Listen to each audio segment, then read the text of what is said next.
Assalamualaikum warahmatullahi wabarakatuh. Perkenalkan, kami dari kelompok 6 akan mempresentasikan mengenali indikator kecurangan. Berikut ini adalah anggota kelompok kami. Selanjutnya saya akan membacakan isi dari presentasi kami. Manajer, auditor, pegawai, dan pemeriksa harus menyadari jika ada indikator tersebut. Maka dari itu dapat diinvestigasi dari yang pertama ada gaya hidup dapat berubah, yang dua dokumen yang dapat hilang, tiga buku besar tidak seimbang, lalu seseorang yang dapat berlaku mencurigakan. Indikator kecurangan sendiri dapat dibedakan menjadi 6 macam, yaitu yang pertama ada anomali akuntansi, yang kedua ada kelemahan pengendalian internal, yang ketiga ada anomali analitis, yang keempat gaya hidup yang berlebihan, yang kelima perilaku yang tidak wajar, dan yang keenam ada informasi dan pengaduan. Yang pertama, penjelasan dari anomali akuntansi sendiri adalah kejanggalan dalam penyajian laporan keuangan seperti meningkatnya item rekonsiliasi dan penggunaan suatu akun secara berlebihan atau belanja barang ataupun bahan operasional.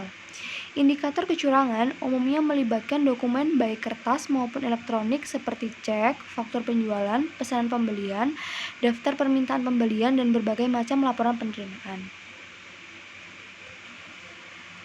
Penyimpanan dalam dokumen sumber itu adalah indikator kecurangan ini umumnya melibatkan dokumen sumber seperti baik kertas maupun elektronik seperti cek, faktur penjualan, pesan pembelian, daftar permintaan pembelian, dan laporan penerimaan meliputi hal-hal berikut, yaitu ada dokumen yang hilang, setel item dalam rekonsiliasi bank, yang ketiga kekosongan dan kredit yang berlebihan, nama atau alamat pembayaran atau pelanggan, penambahan akun yang melewati jatuh tempo, penambahan akun rekonsiliasi, perubahan pada dokumen, penduplikasian pembayaran, pengesahan kedua pada cek, urutan dokumen yang tidak wajar, tulisan tangan pada dokumen yang perlu dipertanyakan, yang terakhir ada salinan dokumen.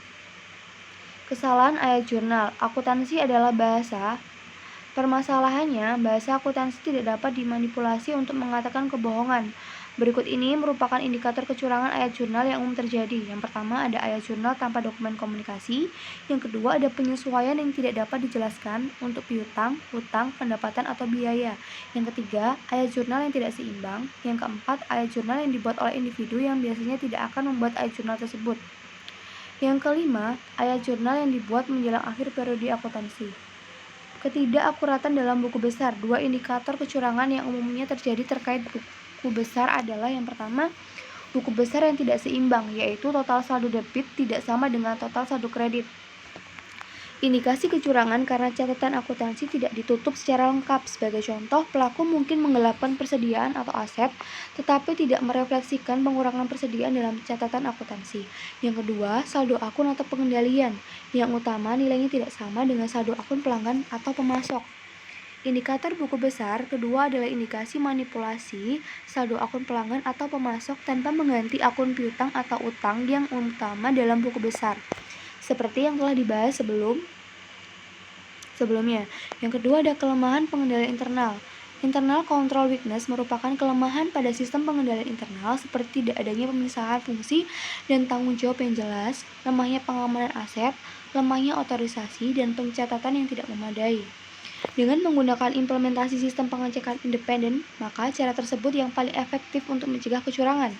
Transfer pegawai, audit, dan liburan wajib adalah berbagai cara untuk melakukan pengecekan independen terhadap pegawai.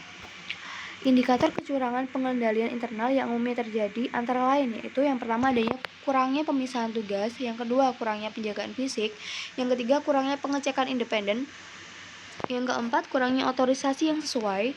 Yang kelima, kurangnya dokumentasi dan pencatatan yang sesuai. Yang keenam, mengesampingkan pengendalian yang ada. Yang ketujuh, sistem akuntansi yang tidak memadai. Yang ketiga, ada anomali analitis. Analytical anomalies merupakan prosedur atas kejadian yang tidak biasa dan masuk akal, seperti perubahan volume atau penggunaan harga pasar yang tidak masuk akal dan transaksi keuangan yang tidak biasa. Indikator tersebut meliputi transaksi yang terjadi pada waktu dan tempat yang tidak biasa atau melibatkan orang yang biasanya tidak akan menggunakan prosedur yang tidak biasa. Maka, pada dasarnya, indikator analitis merupakan sesuatu yang di luar kebiasaan. Indikator analitis ini juga tidak dapat terprediksi. Beberapa contoh umum indikator analitis. Yang pertama, kekurangan atau penyesuaian persediaan yang tidak dapat dijelaskan. Yang kedua, penyimpangan dari spesifikasi. Yang ketiga, peningkatan nilai sisa. Yang keempat, kelebihan pembelian. Yang kelima, terlalu banyak memo debit dan kredit. Yang keenam, peningkatan atau penurunan saldo akun, rasio atau hubungan. Yang ketujuh, keabnormalan fisik. Yang ke-8, kekurangan atau kelebihan kas. Yang ke-9, kelebihan biaya untuk keterlambatan. Yang ke-10, biaya atau pengembalian tidak wajar. Yang ke-11, rotasi eksekutif yang berlebihan. Yang keempat, ada gaya hidup yang berlebihan. Extravagant lifestyle merupakan perubahan gaya hidup seseorang pegawai mulai dari level pegawai sampai dengan pimpinan yang tidak biasa, seperti penggunaan mobil mewah, aktivitas berpergian ke luar negeri yang tidak masuk akal dengan pendapatannya, atau kepemilikan barang-barang yang mewah. Untuk mengilustrasikan perubahan gaya hidup seseorang ketika mereka melakukan penggelapan atau kecurangan, mereka menjadi percaya diri dalam skema kecurangan mereka. Mereka mencuri dan menghabiskan hasil curian dalam jumlah yang lebih besar. Segera setelah itu, mereka memiliki hidup yang lebih tinggi dari kemampuan yang mereka sebenarnya. Nah, ini indikator perilaku pelaku kecurangan. Rasa bersalah, ketakutan, tekanan perubahan perilaku itu mengakibatkan insomnia yang lebih sering, minum minuman keras, mengonsumsi obat terlarang, cepat mudah curiga, kesulitan untuk bersikap tenang, tidak dapat menikmati sesuatu yang biasanya menarik, takut menghadap atau tidak mau menatap orang lain, menunjukkan rasa malu di sekitar teman, rekan kerja, dan keluarga, bersikap defensif atau argumentatif, terlalu agresif dalam menyatakan pendapat, membuka pengakuan, biasanya kepada pemimpin agama, psikolog, atau tenaga profesional lainnya. Selalu merenung konsekuensi yang mungkin terjadi di atas adalah tindakannya selalu berpikir mengenai alasan dan mencari kambing hitam, bekerja sambil berdiri, berkeringat sambil merokok. Yang kelima adalah berperilaku yang tidak wajar. Unusual behavior merupakan perilaku yang tidak biasa dalam hal pelaku melakukan kecurangan ditunjukkan dengan perubahan sikap seperti stres atau terlihat tertekan, gugup, dan berbeda dari perilaku keseharian. Dan yang terakhir ada informasi dan pengaduan.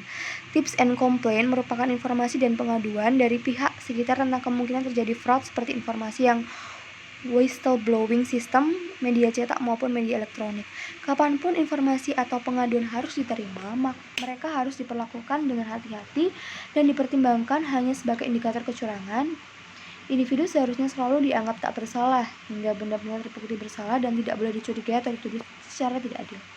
Ada beberapa alasan mengapa orang menjadi ragu untuk mengungkapkan informasi adanya kecurangan. Alasan-alasan tersebut antara lain, yang pertama, biasanya tidak mungkin mengetahui dengan pasti bahwa kecurangan itu telah terjadi. Yang kedua, mereka merasa takut terjadi pembalasan dendam karena menjadi whistleblower. Yang ketiga, mereka sering terintimidasi oleh pelaku.